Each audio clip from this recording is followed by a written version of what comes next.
Let's be honest. The world today moves faster than a toddler on a sugar rush. Deadlines pile up, social media screams for your attention, and emotions, oh, they're like uninvited guests crashing your mental space. This constant noise makes one thing crystal clear. Mastering emotional detachment isn't just a life skill, it's survival 101. Now, before you picture detachment as cold indifference, let me set the record straight. It's not about ignoring your feelings or shutting down. It's about holding your emotions in check so they don't turn you into a drama magnet. And who better to teach us this art than Marcus Aurelius, the original expert in staying calm amidst chaos?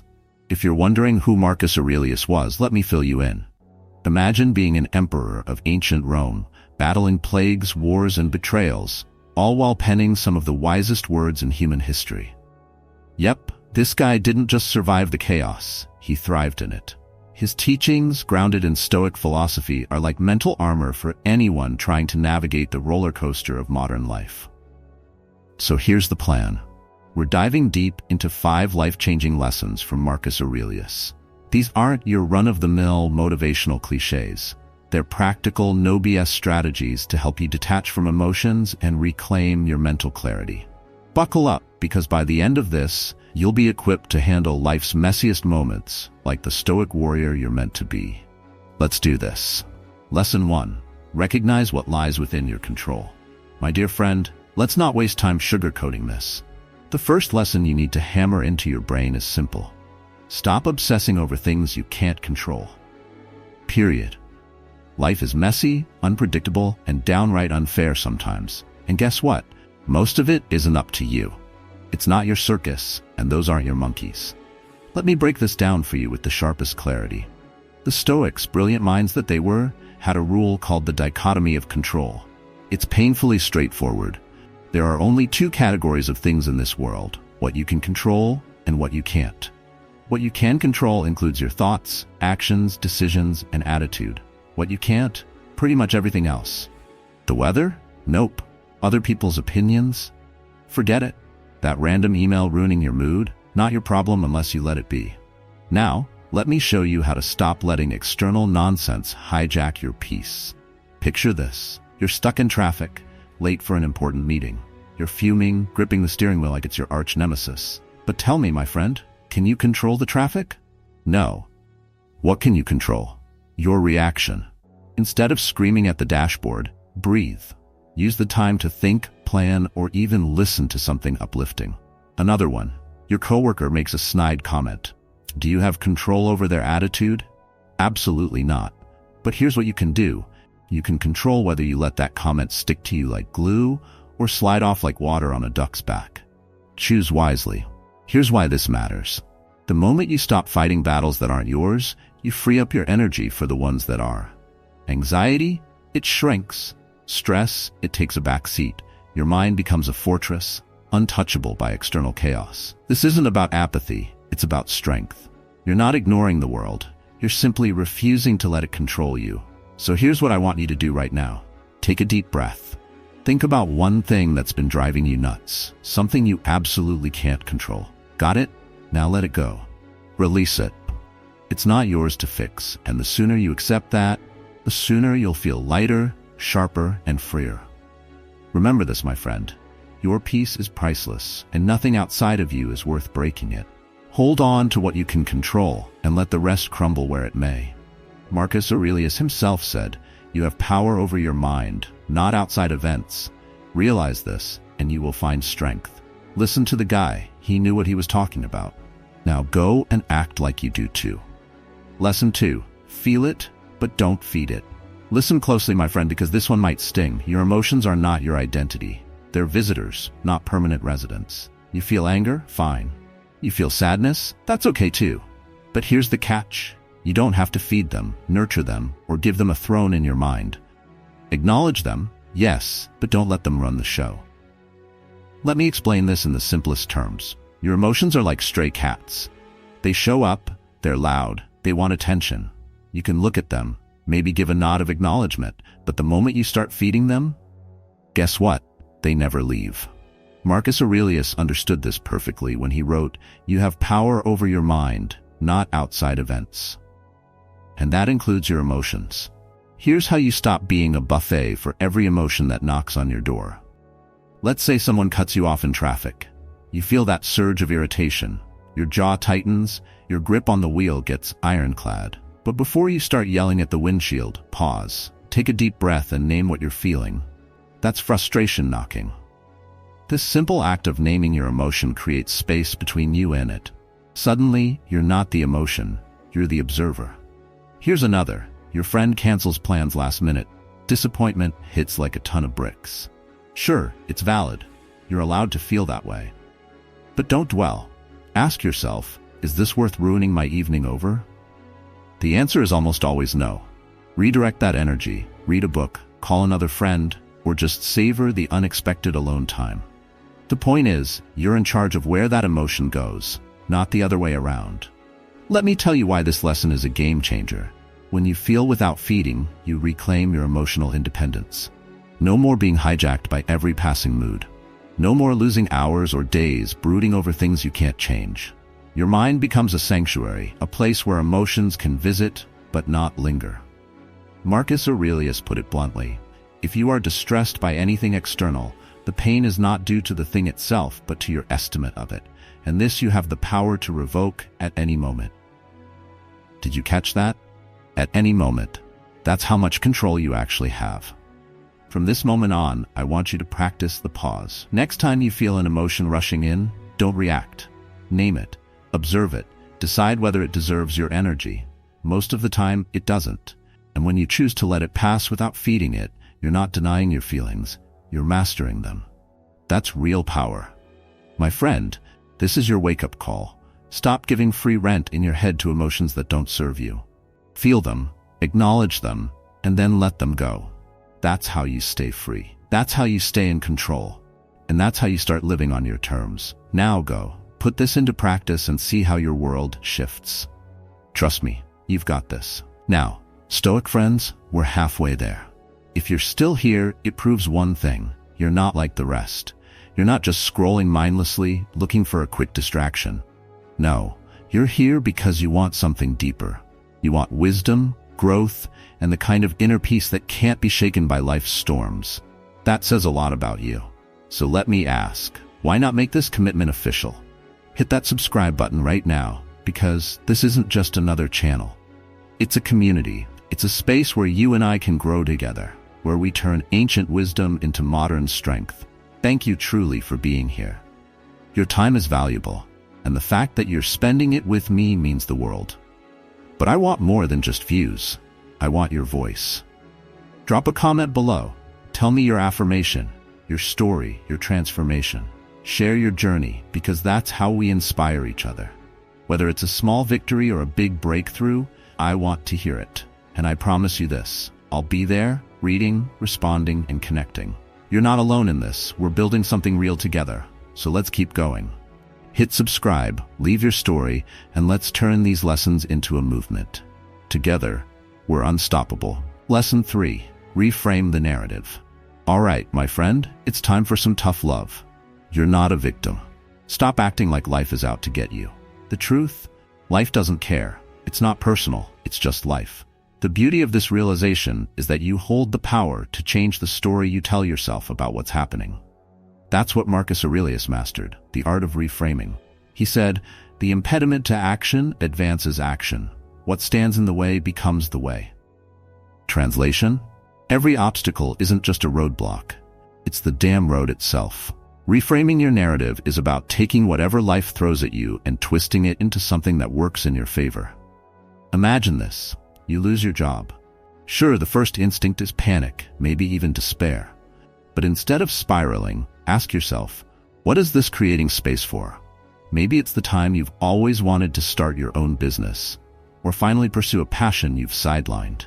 The story you tell yourself can turn a catastrophe into an opportunity. Or let's say someone betrays you, a friend, a partner. Yes, it hurts. Yes, it's unfair. But reframing means looking at the betrayal not as a loss, but as a redirection. It's the universe handing you clarity about who truly deserves to be in your life. When you reframe, you're not sugarcoating the situation. You're owning it. You're saying, this happened, but I'm deciding what it means.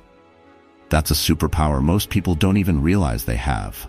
Here's why this lesson is pure gold. The moment you control the narrative, you control the outcome. No longer are you just reacting to life, you're shaping it. This isn't delusion, it's mental mastery. By reframing, you're not ignoring reality, you're choosing to see it in a way that strengthens you instead of breaking you. Marcus Aurelius knew this well. He didn't see his role as emperor during a time of war and plague as a curse. He saw it as a responsibility and an opportunity to live his philosophy. If you can reframe ruling an empire during chaos, you can reframe your bad day at work or an argument with a friend. Right now, think of a situation that's weighing you down. Got it? Now ask yourself, what lesson is this teaching me? How can I use this challenge to grow? What's one action I can take to turn this into an opportunity? Answer those questions honestly, and you've just reframed your narrative. Every time you're hit with a curveball, repeat this process until it becomes second nature. Reframing is your secret weapon against feeling stuck. It's not about denial, it's about domination. Life isn't happening to you, it's happening for you. Start seeing every obstacle as a chance to prove your resilience. You're not just surviving, you're evolving. So the next time life throws you a punch, don't whine. Reframe, rise, and keep moving. My friend, take the reins of your story. Don't wait for life to write your narrative. Grab the pen, flip the script, and make it your own. Lesson 4. Remember that this too shall pass. Now listen closely, my friend, because this lesson might just change the way you see life. Everything is temporary. The joy, it fades. The pain, it fades too. No matter how permanent something feels in the moment, time moves forward, and so will you. Marcus Aurelius understood this deeply, and he reminded himself constantly, life is fleeting. That truth isn't meant to depress you, it's meant to liberate you. Here's the thing, when you realize nothing lasts forever, you stop clinging to the highs and fearing the lows. You accept them both as part of the human experience. Marcus put it perfectly when he said, you could leave life right now. Let that determine what you do and say and think. A bit intense? Sure. But powerful? Absolutely. Picture this. You're in the middle of heartbreak and it feels endless. The nights are long and the tears don't seem to stop. But here's what I want you to do. Close your eyes, take a deep breath, and tell yourself, this too shall pass. Because it will. The sadness that feels all-consuming today will be a distant memory tomorrow. Time is relentless, and that's your saving grace. Or maybe you're riding high on success. Everything is going your way, and it feels like you're invincible. Guess what? That won't last forever either. And that's not a bad thing. It's a reminder to savor the moment without becoming attached to it. Life is a series of waves, some lifting you up, others pulling you down, but none of them are permanent. Here's the beauty of this lesson. When you accept the impermanence of everything, you stop resisting life. You embrace its flow, knowing that no matter how hard today feels, it's just a moment in the grand timeline of your existence. This mindset doesn't just bring peace, it brings freedom. You're no longer a prisoner of your emotions, whether they're good or bad. Marcus Aurelius lived with this truth in mind, and it's why he was able to face wars, plagues, and betrayals without losing his composure.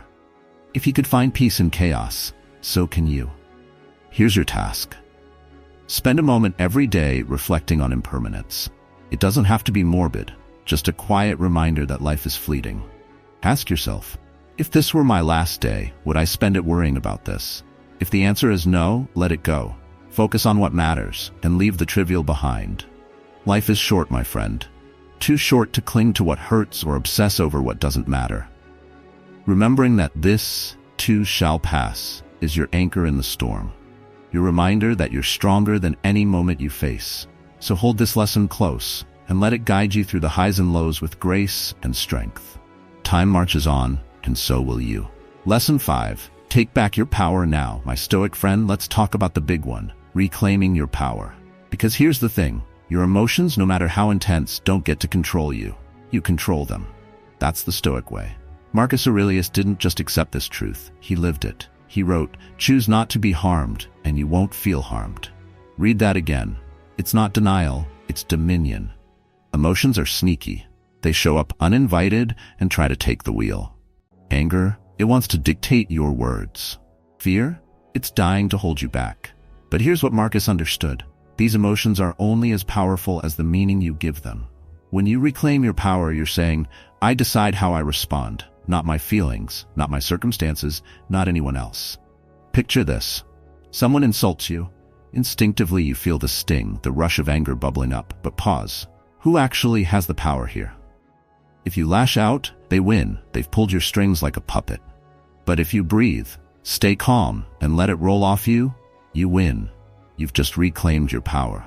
Or imagine you're nervous about trying something new, maybe a job interview or speaking in front of a crowd. Fear whispers, you're not good enough. Don't do it. But instead of retreating, you step forward. You take action despite the fear. That's reclaiming your power, choosing courage over comfort. When you take back your power, you stop being a passive observer of your own life. You become the driver. Your emotions? They're still there, but they're in the backseat where they belong. This isn't about suppressing how you feel, it's about owning your response.